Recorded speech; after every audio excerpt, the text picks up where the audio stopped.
Детска градина Калина Малина, скрита в прегръдките на природата, сред зелените хълмове, край морския град Бургас. Тук детството е приказка, пълна с игри, смях и чудни открития. С проекта "Обичам моето училище" на White Source Charity градината се преобрази. Стана по-цветна, топла и уютна.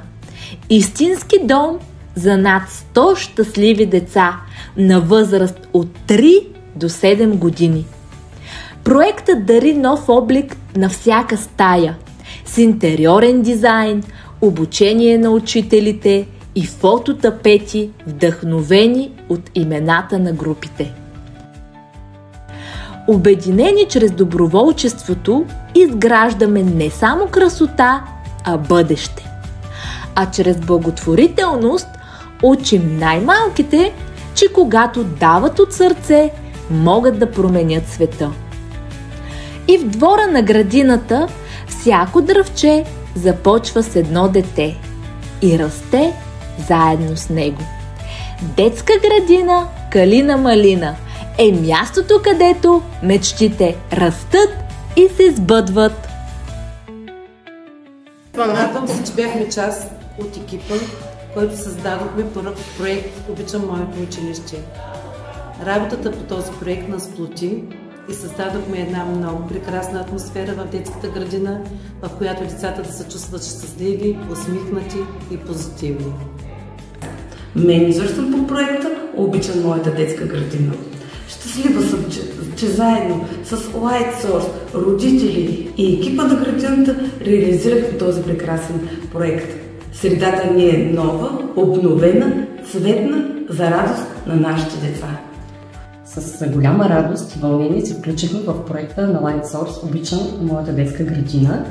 Аз бях част от екипа и от колегите бях номинирана за литератор. Това ме вдъхнови най-напред да преименуваме проекта в името "Ние правим децата щастливи". Възхитена съм от учените, възхитена съм и се радвам, че при такива хубави условия работя, защото аз, когато работих, условията не бяха такива, нямаше такива програми. Искам да изкажа огромни благодарности на директорката и на преподавателите и на всички тези хора, които участваха в това да се случи в тази детска градина. Усещането и на родители, и на деца е просто невероятно. Ритнава калинка, кацнава на малинка.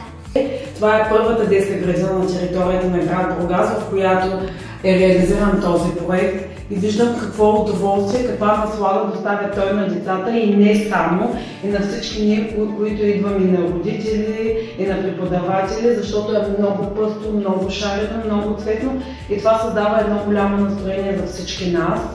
Идеята на проекта е да създаде плавен преход за децата от детската градина към училище, за да може тяхната адаптация на новото място да стане по-бавно, по-плавно и те да се чувстват приети в училище така, както тук в детската градина, и да запазят този безценен спомен и енергия, която ще занесат на новото място. Обстановката, ако трябва да сравня с другите места, на които работя, обстановката е изключително важна за усещането и за емоцията на децата. Колкото по-светло, по-пъстро и по-просторно е, толкова децата се чувстват по-добре.